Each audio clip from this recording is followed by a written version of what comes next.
হজরত ইসমাইল আলাইসাল্লাম যখন একটু বড় হলেন তখন হজরত ইব্রাহিম আলাইসাল্লামকে আল্লাহ তাআলা মসজিদ নির্মাণের জন্য হুকুম করলেন। হজরত ইব্রাহিম আলাইসাল্লাম একবার শাম দেশ সিরিয়ার দিকে মক্কায় আগমন করলেন। সেখানে তিনি পুত্র ইসমাইলকে জমজমের পাশে গাছের নিচে বসে তীর ধনুক ঠিক করছে দেখতে পেলেন। হজরত ইব্রাহিম আলাইসাল্লাম এসে তাকে সালাম দিলেন এবং শহরের দিকে অবতরণ করে ইসমাইলের পাশে বসে গেলেন।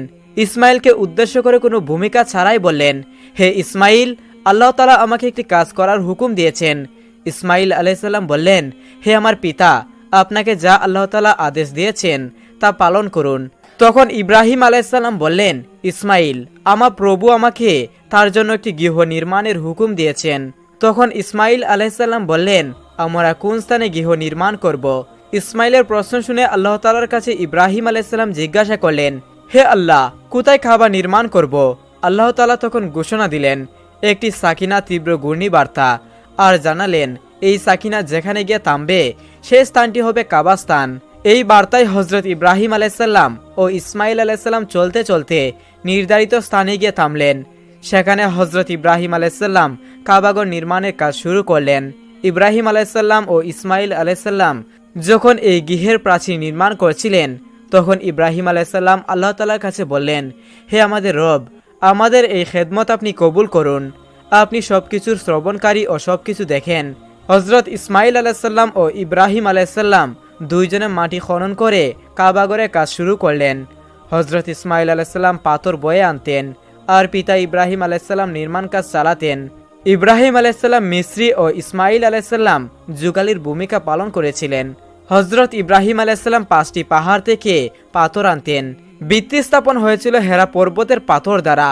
দেওয়ালের গাঁথনি যখন বর্তমানে রক্ষিত হাজরে আসদের উচ্চতা পর্যন্ত পৌঁছালো তখন ইব্রাহিম আলাইসাল্লাম বললেন, হে ইসমাইল, এখানে সুন্দর একটি পাথর স্থাপন করো যাতে এই দিকে তাওয়াফকারীদের অন্তর আকৃষ্ট হয়। ফলে ইসমাইল আলাইসাল্লাম অনেক অনুসন্ধান করে একটি পাথর নিয়ে এলেন, কিন্তু ইব্রাহিমের তা পছন্দ হলো না। তাই এর চেয়ে সুন্দর পাথর সংরক্ষণ করার জন্য তাকে নির্দেশ দিলেন। তাই পুনরায় তিনি পাহাড়ে পাহাড়ে সুন্দর পাথর খুঁজতে বের হলেন। এমন সময় আবু কুবাইস পাহাড় থেকে উচ্চারিত হলো, হে ইসমাইল, আপনার একটি গচ্ছিত সম্পদ আছে আমার জিম্মায়, সম্পদটি নিয়ে আমাকে দায়মুক্ত করুন। হজরত নূহ আলাইসাল্লামের মহাপ্লাবনে হজরত আদম আলাইসাল্লামের নির্মিত কাবা প্লাবিত হয়ে গিয়েছিল। আল্লাহ তাআলা জিব্রাইল আলাইসাল্লামকে নির্দেশ দিলেন হাজরে আসদ পাথরটি সংরক্ষণ করার জন্য। হজরত আদম আলাইসাল্লাম জান্নাত থেকে আসার সময় এই পাথরটি নিয়ে এসেছিল এবং তিনি কাবা নির্মাণের সময় এই পাথরটি দেওয়ালে স্থাপন করেছিলেন। জিব্রাইল আলাইসাল্লাম পাথরটি নিয়ে আবু কুবাইস পর্বতে রেখে দেন। হজরত ইসমাইল আলাইসাল্লাম পর্বতের ভিতর থেকে পাথরটিকে নিয়ে কাবা শরীফের দেওয়ালে রাখলেন যাতে করে এই পাথরটিকে মানুষ কাবার দিকে তাওয়াফ আরম্ভ করতে পারে। এইভাবে হাজরে আসদ পেল তার যথার্থ স্থান। তখন এই পাথরটির শুভ্রতা এত প্রখর ছিল যে এর আলোতে আশেপাশের অঞ্চলসমূহ আলোকিত হয়ে যেত। কিন্তু পরবর্তীতে কাবা গৃহের 2 বার আগুন লেগে পাথরটি ক্ষতিগ্রস্ত হয় এবং কালো বর্ণ ধারণ করে। অন্ধকার যুগে এক অপবিত্র নারীর স্পর্শে পাথরটি হয়ে পড়ে জ্যোতিহীন এবং কালো।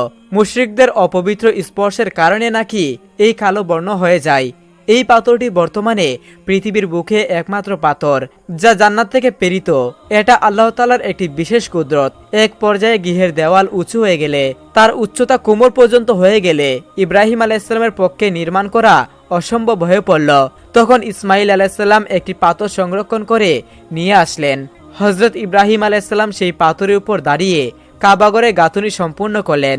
হাদিসে এসেছে কাবাগরের দেওয়াল যত উঁচু হতে লাগলো পাথরের উচ্চতা তত বৃদ্ধি পেতে লাগলো। এছাড়া পাথরে ইব্রাহিম আলাইহিসসালামের পায়ের ছাপও আজও বিদ্যমান।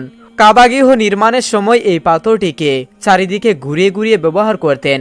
তখন থেকেই এই পাথরটি মাকামে ইব্রাহিম নামে পরিচিত। অবশেষে গৃহের সম্মুখে এসে নির্মাণ কাজ সম্পূর্ণ করলেন। তখন পর্যন্ত কাবাগরে কোনো ছাদ ছিল না। হযরত ইব্রাহিম আলাইহিসসালাম একদিন স্বপ্নে দেখলেন যে কে যেন তাকে বলছে, হে আল্লাহর দোস্ত, আপনি আল্লাহর নামে কুরবানি করুন। নবীর প্রতি স্বপ্ন আদেশ ওহির সমতুল্য। তাই হযরত ইব্রাহিম আলাইহিসসালাম স্বপ্নের কুরবানির আদেশ পেয়ে অস্থির হয়ে উঠলেন। অনেক চিন্তা ভাবনা করে তিনি দুম্বা ও উট কুরবানি করে দিলেন। দ্বিতীয় রাতে তিনি আবারও স্বপ্ন দেখলেন। একজন তাকে বলছে, হে নবী, আল্লাহর রাস্তায় কুরবানি করুন। দ্বিতীয়বারও তিনি 200 উট কুরবানি করলেন। অতঃপর তৃতীয় রাতে আবারও তিনি স্বপ্ন দেখলেন। তৃতীয় রাতে আবারও তিনি 200 উট কুরবানি করলেন। চতুর্থ রাতে তিনি আবার স্বপ্ন দেখলেন, হে আল্লাহর দোস্ত, আপনি আল্লাহর রাস্তায় আপনার প্রিয় সন্তানকে কুরবানি করুন। এইবারে স্বপ্ন দেখে হযরত ইব্রাহিম আলাইহিসসালাম হতভম্ব হয়ে গেলেন। তার সন্তান বলতে হযরত ইসমাইল আলাইহিসসালাম ব্যতীত আর কেউ নেই। সেই সন্তান তার নির্বাসিত মাতার নিকট থাকে। কিন্তু আল্লাহ রাব্বুল আলামিন যখন তাকে এই প্রিয় সন্তানটি কুরবানি করার জন্য আদেশ দিলেন, ইব্রাহিম আলাইহিসসালাম মনে মনে দৃঢ় সংকল্প করে বললেন, এটাই যদি আল্লাহ তাআলার অভিপ্রায় হয় যে ইব্রাহিমকে তার রাস্তায় কুরবানি করতে হবে, তাহলে আমি তা পিছপা হব না। আল্লাহর মহব্বত ও ভালোবাসার পথে দুনিয়ার কোনো কিছুই আমার বাধা হয়ে দাঁড়াতে পারবে না। এরপর আল্লাহর নবী হযরত ইব্রাহিম আলাইহিসসালাম তার একমাত্র পুত্র ইসমাইলকে আল্লাহর রাস্তায় কুরবানি করার জন্য দৃঢ় সংকল্প করলেন। যেই বাবা সেই কাজ। ইব্রাহিম আলাইহিসসালাম তার সন্তান বালক ইসমাইলকে ডেকে বললেন, হে আমার পুত্র, তুমি গোসল করে সুন্দর সুসজ্জিত কাপড় পরে তৈরি হয়ে নাও, আমি তোমাকে নিয়ে একটি দাওয়াতে যাব। শিশু ইসমাইল আলাইহিসসালাম ছোটবেলা থেকেই আত্মীয় স্বজন ও পিতার মহব্বত ছাড়াই লালিত পালিত হয়েছিলেন। ছোটবেলা থেকেই পিতা তার সঙ্গে ছিল না। যখন বালক ইসমাইল আলাইহিসসালাম শুনলেন পিতা তাকে নিয়ে এক জায়গায় দাওয়াত খেতে যাবেন, বালক ইসমাইলের মন আনন্দে নেচে উঠল। তখন তিনি মাতা হাজারার কাছে গিয়ে বললেন, আম্মাজান, আপনি কি শুনেছেন? আব্বাজান আমাকে বলেছে আমাকে নিয়ে তিনি নাকি এক জায়গায় দাওয়াত খেতে যাবেন। ও আম্মাজান, আপনি তাড়াতাড়ি করে আমাকে গোসল করিয়ে দিন আর উত্তম পোশাকে সজ্জিত করে দিন, আমি আব্বার সাথে দাওয়াত খেতে যাব। আমি যে আর ধৈর্য ধরতে পারছি না। বিবি হাজারা তখন বললেন, সত্যি কি তোমাকে তিনি দাওয়াত খেতে নিয়ে যাবেন? হযরত ইসমাইল আলাইহিসসালাম বললেন, আপনি তাকে জিজ্ঞাসা করে দেখুন না।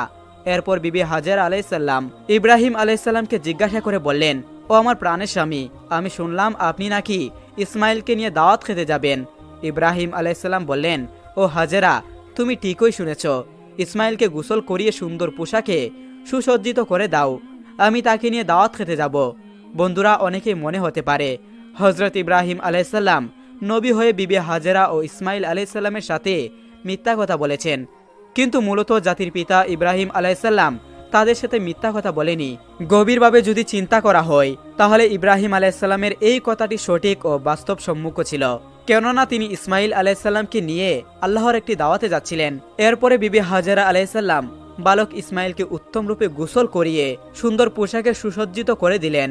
অতঃপর তাকে স্বামীর হাতে তুলে দেওয়ার পূর্বে বললেন, ও আমার প্রিয় স্বামী, ইসমাইলকে আমি ছোট থেকে এই পর্যন্ত লালন পালন করছি, কিন্তু এর মধ্যে আমি তাকে একটি বারের জন্যও আমার দৃষ্টির আড়াল করিনি।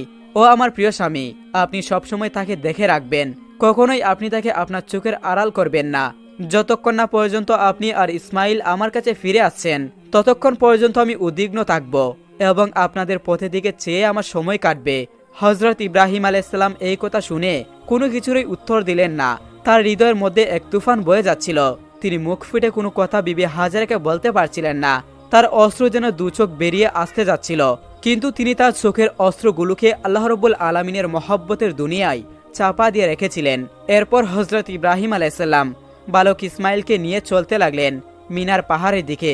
অভিশপ্ত ইবলিস যখন দেখল জাতির পিতা ইব্রাহিম আলাইহিসসালাম আল্লাহ রাব্বুল আলামিনের আদেশ পালনার্থে তার একমাত্র পুত্র সন্তানকে জবাই করার জন্য দৃঢ় সংকল্প করেছে, তখন তার আর সহ্য হলো না। সে বলতে লাগলো, আমি ইবলিস, মানব জাতির জন্য আমি বেহেশত থেকে বহিষ্কৃত হয়েছি এবং আমি চিরস্থায়ীভাবে জাহান্নামী হয়েছি। আর সেই মানব জাতির একজন সন্তান ইব্রাহিম আলাইহিসসালাম আল্লাহর আদেশ পালন করে তার প্রিয় ভাজন হবে, এটা আমি কিভাবে সহ্য করব? কোনোভাবেই এটা হতে দেওয়া যাবে না। যে করেই হোক ইব্রাহিমকে এ কাজ থেকে ফিরিয়ে রাখতেই হবে।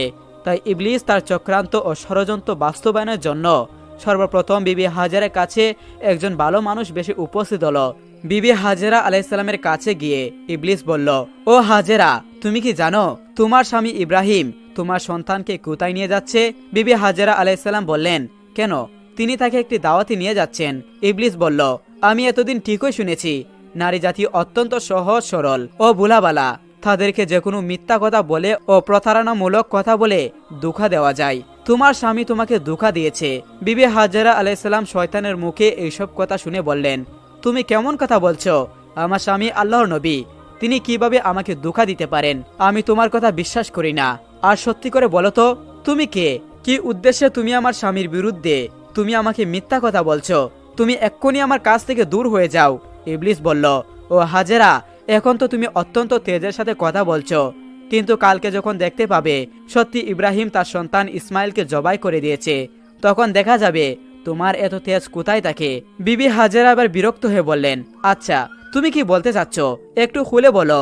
শয়তান বলল, আমি তোমার কাছে সেই কথা বলার জন্য এসেছি। বিবি হাজেরা বলল, তুমি কি আমাকে বুঝিয়ে বলতে পারো এর কি কোনো যুক্তি হয়?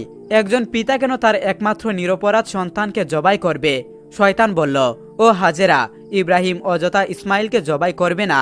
আল্লাহ রব্বুল আলামিন তাকে নির্দেশ দিয়েছেন তিনি যেন ইসমাইলকে তার রাস্তায় কুরবানি করেন। এ কারণে ইব্রাহিম তোমার পুত্র ইসমাইলকে জবাই করতে মিনার পাহাড়ে নিয়ে যাচ্ছে। এখনো সময় আছে, তুমি তাড়াতাড়ি করে ইসমাইলকে তার হাত থেকে রক্ষা করো, না হলে দেখবে ইব্রাহিম তোমার পুত্র ইসমাইলকে আল্লাহর আদেশ পালন করতে গিয়ে জবাই করে দিয়েছে। বিবি হাজেরা এবার শয়তানের কথা শুনে বললেন, আল্লাহ রব্বুল আলামিন দুনিয়ার এতগুলো মানুষের মধ্য থেকে যদি আমার ইসমাইলকে তার রাস্তায় জবাই করার জন্য কবুল করে থাকেন, তাহলে এর চাইতে বড় সৌভাগ্যের বিষয় আর কি হতে পারে? শুধু একজন ইসমাইল নয়, আল্লাহ রব্বুল আলামিন যদি আমার হাজার হাজার সন্তান দিতেন, আর সেই হাজার হাজার সন্তানকেও যদি আল্লাহ রব্বুল আলামিন তার রাস্তায় কুরবানি করার জন্য আদেশ দিতেন, আমি খুশি মনে তাদের সকলকে আল্লাহর রাস্তায় উৎসর্গ করে দিতাম। আমি বুঝতে পেরেছি তুমি ইবলিস, আর তুমি আমাকে ধোঁকা দিতে এখানে এসেছো। আমি তোমার নিকট থেকে আল্লাহ রব্বুল আলামিনের কাছে আশ্রয় প্রার্থনা করছি। আউযু বিল্লাহি মিনাশ শাইতানির রাজিম, লা হাওলা ওয়ালা কুওয়াতা ইল্লা বিল্লাহিল আলিউল আযীম। হে ইবলিস, তুমি এক্ষুনি আমার চোখের সামন থেকে দূর হয়ে যাও। হাজেরা আলাইহিস সালামের এই তেজদীপ্ত বক্তব্য শুনে ইবলিস আর তার কাছে টিকতে পারল না। অতঃপর ইবলিস শয়তান চলে গেল। ইবলিস যখন দেখল বিবি হাজেরা আলাইহিস সালামকে কোনো রকম ভাবে ধোঁকা দেওয়া যাচ্ছে না, তখন সে চিন্তা করতে লাগলো, যাই বালক ইসমাইলকে গিয়ে এই কথা জানাই। হযরত ইসমাইল আলাইহিস সালাম ইব্রাহিম আলাইহিস সালামের পিছনে পিছনে চলছিলেন এবং কিছুটা ইব্রাহিমের পিছনেই ছিলেন। ইবলিস তখন ইসমাইল আলাইহিস সালামকে তার হাতের ইশারায় ডেকে ইব্রাহিম আলাইহিস সালামের কাছ থেকে দূরত্বে নিয়ে গেল। তখন সে ইসমাইলকে বলল, ও ইসমাইল, তুমি কি জানো তোমার পিতা তোমাকে কোথায় নিয়ে যাচ্ছেন? ইসমাইল আলাইহিস সালাম বলল, কেন, দাওয়াত খেতে নিয়ে যাচ্ছেন। ইবলিস বলল, হে বালক, তুমি তো অত্যন্ত কচি ও ছোট, তোমার মন সাদাসিধে ও ভোলাবালা, তাই তোমার পিতা তোমাকে দাওয়াত খাওয়ার কথা বলে ধোঁকা দিচ্ছে। তখন ইসমাইল আলাইহিস সালাম বললেন, তুমি কেমন কথা বলছো? আমার পিতা আমাকে কেন ধোঁকা দিবে? আমি তার একমাত্র সন্তান, আর এতদিন পরে তিনি আমার সাথে দেখা করতে এসেছেন। ধোঁকা দেওয়ার উদ্দেশ্য কি হতে পারে? ধোঁকা দেওয়ার উদ্দেশ্য কি হতে পারে তার? তখন ইবলিস বলল, ও ইসমাইল, তুমি জেনে রাখো তোমার পিতা তোমাকে দাওয়াত খাওয়ার কথা বলে দুহাই দিয়ে জবাই করার জন্য নিয়ে যাচ্ছে। মিনার পাহাড়ে যেয়ে তোমাকে জবাই করে দিবেন।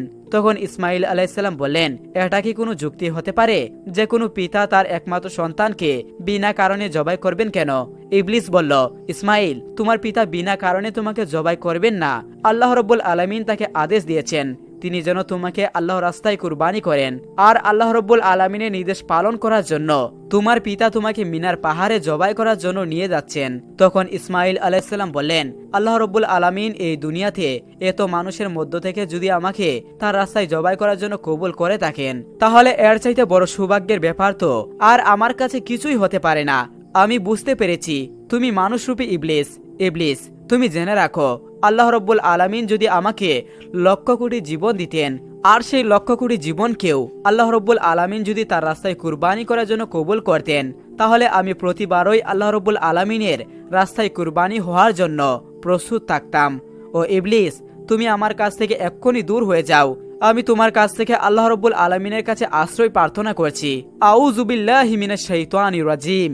এরপর হযরত ইসমাইল আলাইহিস সালাম ইবলিসকে লক্ষ্য করে পাথর মারতে লাগলেন। ইসমাইল আলাইহিস সালামের সেই স্মৃতি চারণ করে আজ পর্যন্ত হাজিরা হজে গিয়ে শয়তানকে পাথর মারে। এরপর হযরত ইব্রাহিম আলাইহিস সালাম পুত্র ইসমাইলকে নিয়ে মিনা প্রান্তরে উপস্থিত হলেন। তাফসিরে রুহুল মাআনিতে উল্লেখ রয়েছে, ইসমাইল আলাইহিস সালামকে জবাই করার পূর্বে জাতির পিতা ইব্রাহিম আলাইহিস সালাম তার সাথে কিছু পরামর্শ করে নিতে চাইলেন। ইব্রাহিম আলাইহিস সালাম ইসমাইল আলাইহিস সালামকে বললেন, হে বৎস, আমি স্বপ্নে দেখেছি যে আমি তোমাকে জবাই করছি, এখন তোমার কি অভিমত বলো। সে বলল, হে আমার পিতা, আপনি যা আদিষ্ট হয়েছেন তাই করুন। আল্লাহ ইচ্ছা করলে আপনি আমাকে ধৈর্যশীলদের অন্তর্ভুক্ত দেখতে পাবেন। সূরা সাফফাত আয়াত নম্বর 102। হজরত ইসমাইল আলাইসাল্লামের জবান শুনে হজরত ইব্রাহিম আলাইসাল্লাম অত্যন্ত খুশি হলেন। অতঃপর হজরত ইসমাইল আলাইসাল্লাম তার পিতাকে লক্ষ্য করে বললেন, আব্বাজান, আপনি তো আমাকে জবাই করে দিবেন, তার পূর্বে আমার কয়েকটি অনুরোধ রয়েছে, আপনি কি দয়া করে আমার